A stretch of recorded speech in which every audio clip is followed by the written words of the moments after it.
بسم الله الرحمن الرحيم وإن خفتم شقاق بينهما فابعثوا حكما من أهله وحكما من أهلها إن يريدا إصلاحا يوفق الله بينهما إن الله كان عليما خبيرا صدق الله العظيم. Wa in khiftum shiqaqa bainihima, dan jika kamu bimbangkan perpecahan di antara mereka berdua, yakni suami isteri, fab'asu hakaman min ahlihi wa hakaman min ahliha, maka lantikkanlah orang tengah untuk mendamaikan mereka, iaitu seorang dari keluarga lelaki dan seorang dari keluarga perempuan. In yurida islaha yuwaffiqillahu bainahuma, jika kedua-dua orang tengah itu dengan ikhlas bertujuan nak mendamaikan, nescaya Allah akan menjadikan kedua suami isteri itu berpakat baik. Yuwaffiqillahu bainahuma, innallaha kana aliman khabira, sesungguhnya Allah sentiasa mengetahui lagi amat mendalam pengetahuannya. Semalam kita mengikuti ayat menyatakan jika isteri derhaka, isteri nashizah derhaka, beberapa tindakan boleh diambil oleh suami terhadapnya. Suami boleh mengambil tindakan. Tindakan yang pertama, fa'izuhunna, nasihatkan mereka, wahjuruhunna fil madaji'i, dan tinggalkan tempat tidur, wadribuhunna, dan pukullah mereka dengan pukulan yang ringan yang tidak mencederakan. Tapi sebaliknya pula, jika melebihi suami ini kadang-kadangnya dia ganas lebih daripada yang diperlukan, dia pukul lebih kuat. Orang katanya pukul dengan penyapu gigi, dia pukul dengan penyapu sampah misalnya. Jadi macam mana ni? Siapa yang boleh bertindak terhadapnya? Yang bertindak terhadapnya ialah mahkamah kerajaan. Isteri, keluarga tidak mampu lagi untuk bertindak sebab dia orang berkuasa dalam rumah. Pihak yang lebih berkuasa lagi iaitulah kerajaan, mahkamah yang bertindak terhadapnya. Baik. Ayat ini pula menyatakan jika keadaan ini tidak membawa kebaikan juga, walaupun tindakan suami isteri tidak berfaedah, isteri mahu juga menang, walaupun dinasihati tapi masih berdegil, walaupun ditinggalkan tempat tidur, dia berdegil juga, boleh jadi ada sesuatu yang tak kena dan keadaan makin bertambah parah. Kalau begitunya sebelum daripada bercerai, ada baiknya katanya, wa in khiftum shiqaqa bainihima, jika kamu bimbang perpecahan di antara mereka berdua, kamu ni orang luar, kamu ni kaum kerabat, keluarga, kamu ini maknanya pihak wali, aulia, kamu orang tua dalam keluarganya, orang tua, dia nampaknya budak ni tak boleh tahan ini, jika dibiarkan dia akan bercerai ni. Jadi kita bimbang, para wali, orang tua dan orang yang berpengalaman sepatutnya melihat keluarga biar selalu berkelahi, simpanlah rasa bimbang terhadap rumah tangga yang mereka baru bina. Jangan pula pergi tiup api supaya bercerai, nak bercerai ke bising nak misalnya. Itu satu perkara yang salah. Orang tua tidak berfikir begitu. Jika orang tua, orang yang berpengalaman, berfikiran, bimbangkan mereka berdua ni bersuami isteri berpecah, fab'asu hakaman min ahlihi wa hakaman min ahliha, lantiklah orang tengah untuk mendamaikan mereka, dan seorang laki-laki, seorang dari keluarga laki-laki dan seorang dari keluarga perempuan, seorang hakam ini mahkamah keluarga namanya. Mahkamah keluarga, perlu diadakan mahkamah keluarga. Mahkamah sivil, mahkamah syarak disebutnya itu tidak bagus, tidak baik. Bawa ke sana untuk pengesahan, tapi mahulah berada, selesaikan di mahkamah keluarga terlebih dahulu. Mahkamah keluarga. Kerana mahkamah ni lebih tahu tentang budak-budak ni, pasangan dia lebih tahu. Mahkamah keluarga lebih bersifat ikhlas. Mahkamah keluarga lebih tahu pasangan muda ni masalah mereka masalah apa. Mahkamah syarak yang dibawa untuk berbicara masalah yang seumpama ini, mereka lebih menekankan soal kepada undang-undang yang kering, undang-undang yang selalunya disebut dengan perkara itu, perkara ini, akta sini. Ini tidak boleh membantu. Dibangkitkan pualannya soal nafkah, kadang-kadangnya boleh membawa yang tidak nak bercerai pun boleh membawa kepada perceraian. kerana segala rahsia dibuka di sana. Padahal rahsia ini tidak patut dibuka pada tempat yang seumpama itu. Tetapi apabila dipasang pula peguam kedua-dua pihak, maka ini tidak membantu. Tidak membantu. Tempatnya di mana untuk menyelesaikan masalah pasangan yang ingin yang nampak sudah parah perkelahian mereka, penawar lebih kurang tak cukup. Kalau begitunya mahkamah keluarga boleh diselesai di sini. Mahkamah keluarga. Fab'athu hakaman min ahlihi wa hakaman min ahliha. Mahkamah keluarga ini artinya hakimnya adalah daripada kedua-dua pihak. Pasangan laki-laki dan pasangan perempuan. Pastinya hakim ini terdiri daripada orang pengalaman lah.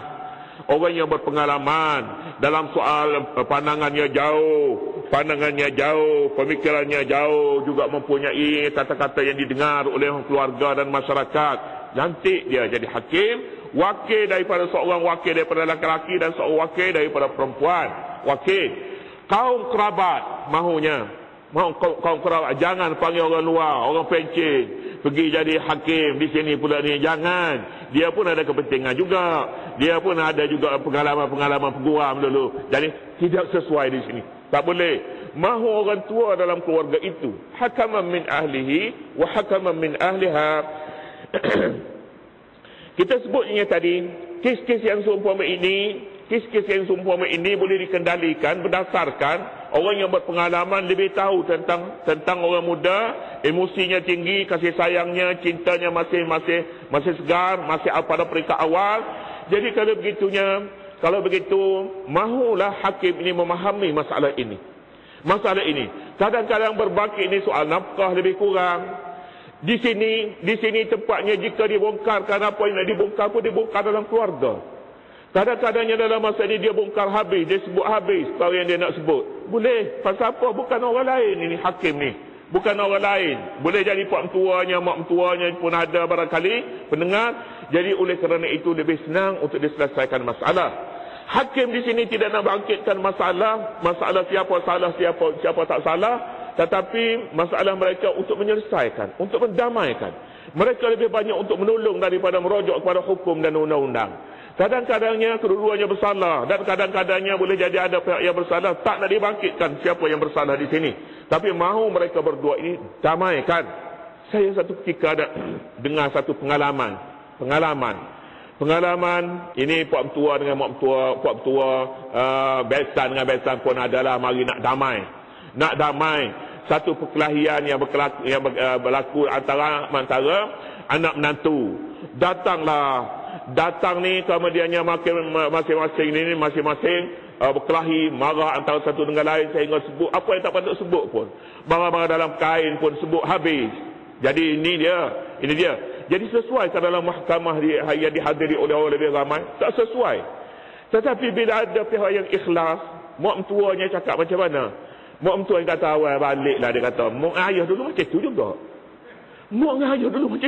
Dia katanya balik.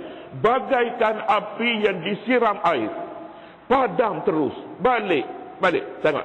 Sepatah kata-kata daripada orang yang ikhlas. Siapa yang lebih ikhlas? Yang lebih ikhlas ni mak bapak, mak mentua, pak mentua. Lebih ikhlas tentang anak menantu mereka. Lebih damai.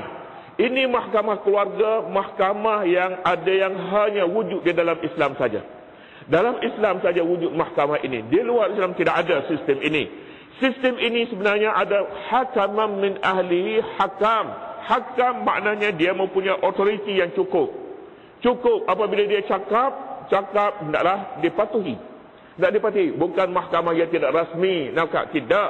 Ini boleh jadilah ada kelemahan-kelemahan. Mahkamah boleh jadi dia mahkamah sivil ke mahkamah syarak ke yang kita sebutnya, boleh jadi mereka tidak nak menolong. Mereka undang-undang ada depan mereka 1, 2, 3, 4 dibuat keputusan berdasarkan ni.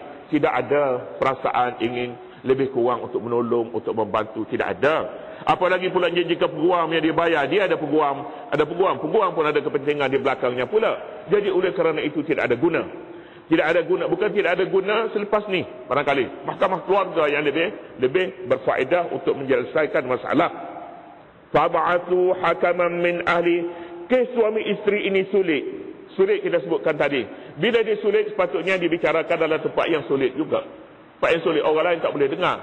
Orang yang tak boleh dengar. Siapa yang boleh dengar? Keluarga yang terdekat. Keluarga yang terdekat, mereka lebih banyak menasihati. Mereka boleh bantu nafkah. Mereka boleh cari doktor jika memerlukan doktor. Ada juga boleh jadinya ni ada sebab-sebab yang memerlukan doktor. Beri doktor kepada mereka. Ini penyakit ni tak boleh cakap kat lahir. Mak bapak, mak ayah tahulah ni penyakit ni. Pasal mak ayah dulu pun macam tu juga dia katanya dulu. Yang ketiga kita katanya mahkamah keluarga ni belanjanya tak besar kalau belanja bicara di sini. Tidak besar, tidak memerlukan kepada belanja yang besar. Jadi sangat sesuai. Kadang-kadangnya di sana belanjanya besar, masing-masing tidak berpuas hati. Masing-masing tidak berpuas hati. Asyik menimbulkan soal nafkah sana, nafkah sini. Nafkah sebenarnya satu perkara yang nisbi. Isteri tidak pernah kata puas hati dengan nafkah. Berilah berapa banyak sekalipun tak cukup. Tak cukup, itu soal nafkah. Suami merasakan bagi lebih setiap bulan. Tak boleh bagi, tak pernah cukup. Jadi tak boleh bincang. Tak boleh bincang soal ini.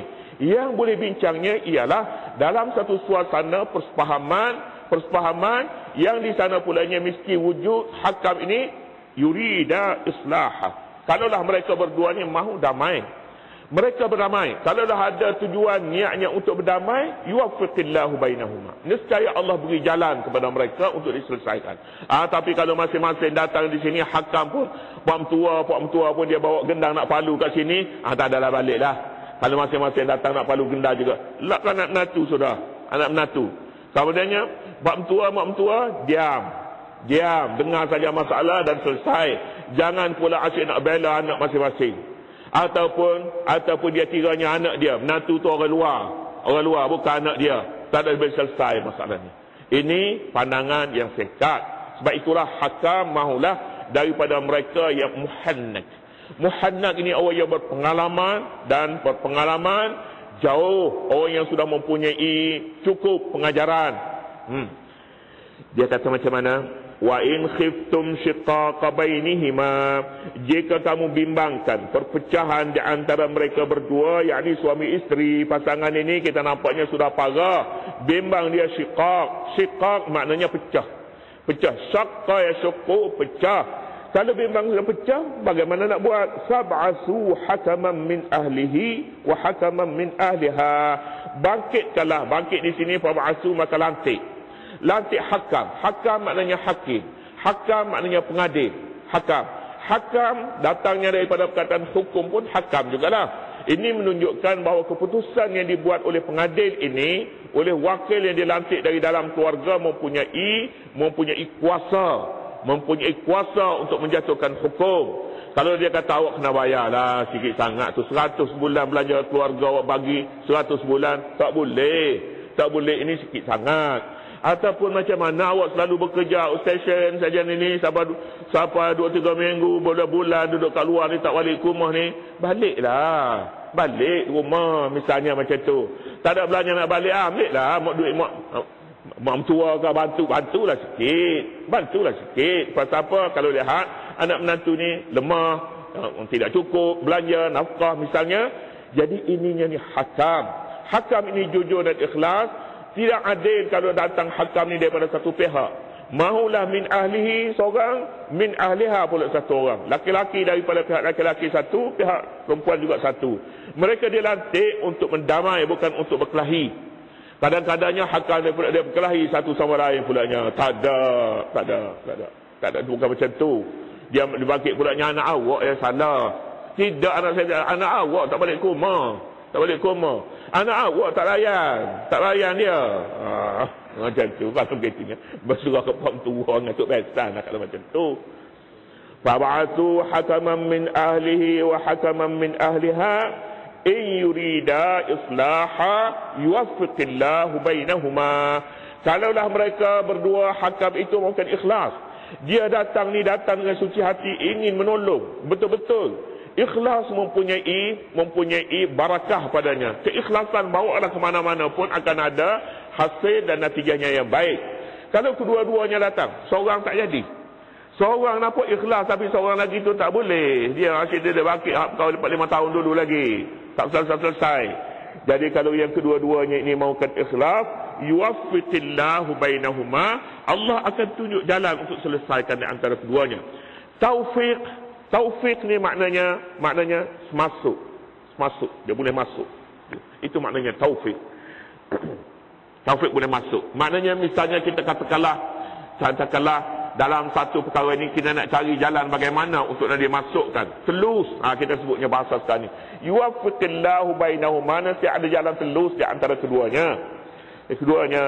Antara keduanya, yakni di antara pasangan suami dan isteri, biar bagaimana sulit sekalipun apabila adanya ikhlas daripada semua pihak, ikhlas ini akan diterima dengan ikhlas juga. Hakam yang ikhlas akan diterima pula oleh pasangan yang bermasalah dengan ikhlas juga. Macam kita sebut tadilah, bapa pak mentua cakap, pak mentua kata, mak ayah dulu pun macam tu juga. Ikhlas kata, menjadikan anaknya rasa sejuk balik. Tak apalah kalau macam tu, kita baliklah, damai. Tapi kalau bolanya tak pernah jumpa ni orang macam ni, mari di mana ni perangai macam ni, ini tak boleh cakap sama sekali, dia putus terus. Api yang sedang marak lebih marak lagi. Yuwaffiqillahu bainahuma, innallaha kana aliman khabira. Sesungguhnya Allah Maha mengetahui lagi amat mendalam pengetahuannya. Orang yang berpengetahuan, mau hakam ini berpengetahuan. Saya ingat bukan satu kisah pengalaman dalam tabung haji. Tabung haji bila dia bawa naik orang, dia ada ramai-ramai ni, kadang-kadangnya tak pernah berkelahi pasangan suami isteri, dia berkelahi di sana. Dia berkelahi di Mekah, siapa nak bercerai. Pengalaman tabung haji dia setiap bila dia bawa bilik khas. Mana-mana pasangan suami isteri yang bermasalah, dia turun pada tu bilik khas. Duduklah 4-5 hari kat sini. Bila dia turun duduk 4-5 hari, dia keluar tu elok. Tak apa-apa. Rupanya ada sesuatu dah tu. Dia nak duduk, tak boleh duduk dengan orang jauh-jauh. Dia kena bagi satu bilik, duduk 2-3 malam kat situ. Lepas tu bagi orang lain pula. Ada lagi pula orang lain bermasalah. Ini tabung haji, dia ada pengalaman. Dia ada pengalaman pasangan yang naik ke Mekah ni. Ada. Jadi kalau begitunya, orang yang macam ni patut jadi hakam. Dia bukan tahu masalah nafkah ni saja. Nafkah banyak lagi. Nafkah itu. Innallaha kana aliman khabira. Sesungguhnya Allah sentiasa mengetahui lagi amat mendalam pengetahuannya. Jadi kalau begitunya Allah amat mengetahui hal-hal sulit antara suami isteri ini banyak yang orang lain tak tahu. Tak patut dia dibuka di mahkamah yang didengari oleh ramai orang. Tak patut. Jangan buka di sana. Buka di hadapan keluarga tak mengapa, sebab keluarga tersembunyikan. Malu. Kalau malu menantunya, malu juga mak mentua juga. Khabira, lagi pula mendalam pengetahuannya. Bila mendalam pengetahuan disebut sepatah pun orang tahu, yang orang ada pengalaman. Tapi perkara ini perkara yang sangat penting. Begitulah ayat apabila nak menyelesaikan masalah keluarga. Nampak gayanya Islam tidak suka antara suami isteri berkelahi. Lebih-lebih lagi jika membawa kepada perceraian antara satu dengan lain. Amat tidak diminati. Penawar perlu dicari, dan sebaik-baik penawarnya ialah wujudkan mahkamah keluarga. Sampai seterusnya, wa'budullaha wa la tusyriku. Allah Subhanahu wa ta'ala.